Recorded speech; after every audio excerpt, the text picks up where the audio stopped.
Welcome back to my YouTube channel. आप सब जानना चाहते थे कि मैंने अपनी प्रिपरेशन के टाइम पर कैसे नोट्स बनाए थे, तो आज मैं लेकर आई हूँ आपके लिए अपने इंग्लिश के नोट्स। बहुत ज़्यादा नहीं है, जो मुझे डिफ़िकल्ट लगता था या जहाँ पे मुझे कोई दिक्कत होती थी मैं उसको अपनी नोटबुक में, ये मैंने एक कॉपी बना रखी थी लास्ट में। उसके बाद मैंने क्या किया, कॉपी नहीं बनाई, उसके बाद मैं लेती थी A4 साइज़ लूज शीट्स, तो उसका भी मैंने इसमें डाल दिया है।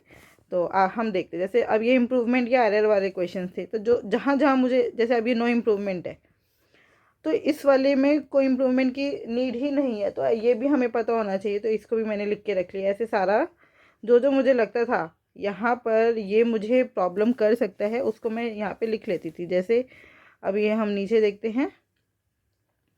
अच्छा, आपको ये पीछे पूरा छपा हुआ दिख रहा होगा क्योंकि ये थोड़े पुराने नोट्स हैं मेरे। अब जैसे ये एल्डर देन नहीं होता, एल्डर टू होता है। यू लाइक बेस्टेस्ट कुछ नहीं होता, बेस्ट होता है। तो ये सब चीज़ें जो जो मुझे लगता था कि नहीं ये, और ये सारा डीएसएसबी का ही है। सारे के सारे ये जो नोट्स हैं ये डीएसएसबी के हैं, है ना। तो इनको मैं अपने हिसाब से मैंने पूरा लिख के रखा था, ताकि मैं जब भी एग्ज़ाम आता था मैं इनको उठाती थी, एक बार रिवाइज़ कर लेती थी बस। ऐसे ये सिनोनिम्स एंटोनिम्स देखिए सारे मैंने लिखे हैं काफ़ी। जितना जिस टाइम पे उस टाइम पे जितना भी पढ़ा था वो सारे यहाँ पे लिख लेते हैं। वन वर्ड सब्स्टिट्यूशन, ये स्पेलिंग्स हैं करेक्टली स्पेल्ड, इनको भी लिखा था। इनको मैं एक बारी रिवाइज कर लेती थी एग्ज़ाम के टाइम पर रोज़। Idioms and phrases.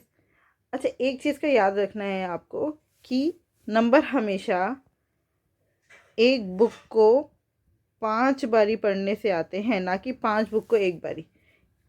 इसका क्या मतलब है, जो आपने लिखा है ना, जो आपने प्रैक्टिस करी है, आप उसको मल्टीपल रिवाइज कीजिए, ना कि बहुत सारी चीज़ें वन टाइम पढ़ लिया। नहीं, आपने जो अपने नोट्स बनाए हैं उनको आप मल्टीपल रिवाइज कीजिए, कम से कम 4-5 बारी रिवाइज कीजिए, तो ही, ताकि जब वो क्वेश्चन आए ना तो आपको पता हो ये इस पेज पर मेरे नोट्स में ये राइट हैंड साइड पर या लेफ्ट हैंड साइड पर या इसके नीचे ऐसे लिखा था, तो ही वो दिमाग में आएगा। अदरवाइज़ बहुत मुश्किल है ना। तो आपको अपने नोट्स जो हैं वो इतने अच्छे से याद होने चाहिए कि बस आपको देखते ही पता हो, अच्छा ये तो मैंने करा था।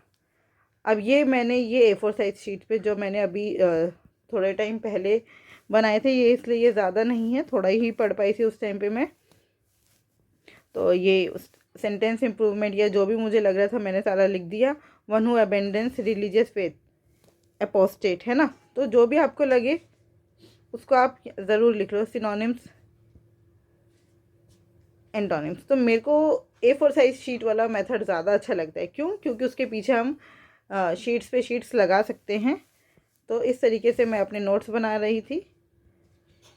ईडियम्स भी ये ज़्यादा, मतलब A4 साइज शीट पे बाद में शुरू किया था काम, तो वो बहुत ज़्यादा मैंने नहीं लिखा। लेकिन हाँ, मैं हमेशा जब भी पढ़ती हूँ इसी मेथड से ही पढ़ती हूँ, चाहे मुझे कोई भी एग्ज़ाम देना हो। अभी जो मैंने अपना PGT इकोनॉमिक्स का एग्ज़ाम क्लियर करा है वो भी इसी मेथड से ही करा है। मैं सिर्फ प्रीवियस ईयर पेपर्स उठाती हूँ, जो भी कंसेप्ट आ रहा है वहाँ पर, अगर वो कंसेप्ट मुझे नहीं आता तो मैं उसको लिख लेती हूँ, सिंपल। और उसको फिर हम बीच बीच में रिवाइज करते रहते हैं। अगर आप कहेंगे तो मैं आपको अपने इकोनॉमिक्स के नोट्स भी, नोट्स तो नहीं है उसमें मेरे पास, लेकिन उसमें मेरे पास ढेरों क्वेश्चन पेपर्स हैं। और एक सबसे बड़ी बात, फ़ोन से मत पढ़िए, take print out, print out निकाल लीजिए। बिना प्रिंट आउट के काम नहीं बनेगा, क्योंकि फ़ोन से कितना पढ़ेंगे, एक तो आंखें जाती हैं, और दूसरा जब तक कोई चीज़ आपके हाथ में नहीं हो और आप अपने हाथ से उसमें ऐसे टिक नहीं कर रहे हैं ना, अपने हाथ से उसमें अपने नोट्स नहीं लिख रहे हैं, तब तक वो चीज़ समझ नहीं आएगी। तो आप या तो आप प्रिंट आउट मार्केट से निकलवा लीजिए, नहीं तो 10-12 हज़ार का प्रिंटर आता है, प्रिंटर ले लीजिए। क्योंकि आप मैं क्यों कह रही हूँ प्रिंटर ले लीजिए, क्योंकि अगर आप कोचिंग लेते तो उसमें भी तो 15-20 हज़ार रुपये खर्च करते ना, तो उतना इन्वेस्टमेंट आप अपने प्रिंटर पे कर दीजिए। वो पॉसिबल नहीं है तो आप मार्केट पास में है, मार्केट से निकाल सकते तो मार्केट से निकलवा लीजिए। लेकिन अपने नोट्स अपने हाथ में, मतलब अपना जहाँ से भी आप पढ़ रहे हैं क्वेश्चन पेपर जो भी आपको चाहिए वो अपने हाथ में हैंडी रखिए। अच्छा, इसके साथ में मैंने और क्या किया था, ये जो ब्लैक बुक क्यू मैथ्स करके एक टेलीग्राम चैनल है, उसमें जो black book of general awareness, black book of English है ना, तो वो क्या करते हैं, जब भी एसएससी का या सीएचएसएल एसएससी का कोई भी एग्ज़ाम होता है, उसका एक कंपाइल्ड फॉर्म में one word substitutions, synonyms, antonyms सब डाल देते हैं, है ना। तो मैं उसका भी प्रिंट आउट निकाल लेती थी और उसको मेट्रो में आते जाते पढ़ती भी जाती थी। तो इस तरीके से मैं अपना टाइम यूटिलाइज़ करती थी और उन सबको लर्न कर लेती थी। तो उससे मुझे इंग्लिश में बहुत हेल्प मिली। तो आप भी यही करेंगे, आपको भी यही करना है। डेली का एक पेपर करिए, पूरे के पूरे 5 के 5 पार्ट्स जो पार्ट ए में आते हैं वो तो करना ही है। अब आपको लग के मेहनत करनी ही पड़ेगी। और जब आप वो कर रहे हैं तो क्या क्या करना है, जो जहाँ पर भी दिक्कत है, जहाँ आपको मीनिंग देखना पड़ रहा है या जो आपको लग रहा है कि ये मुझे रिवाइज़ करने की ज़रूरत है, उसको लिख लो बस। जिसको रिवाइज़ करने की ज़रूरत नहीं पड़ेगी, जो आपको पहले से आता है, उसको लिखने की भी ज़रूरत नहीं है। सिंपल, उसको लिखो, अपने नोट्स बनाओ।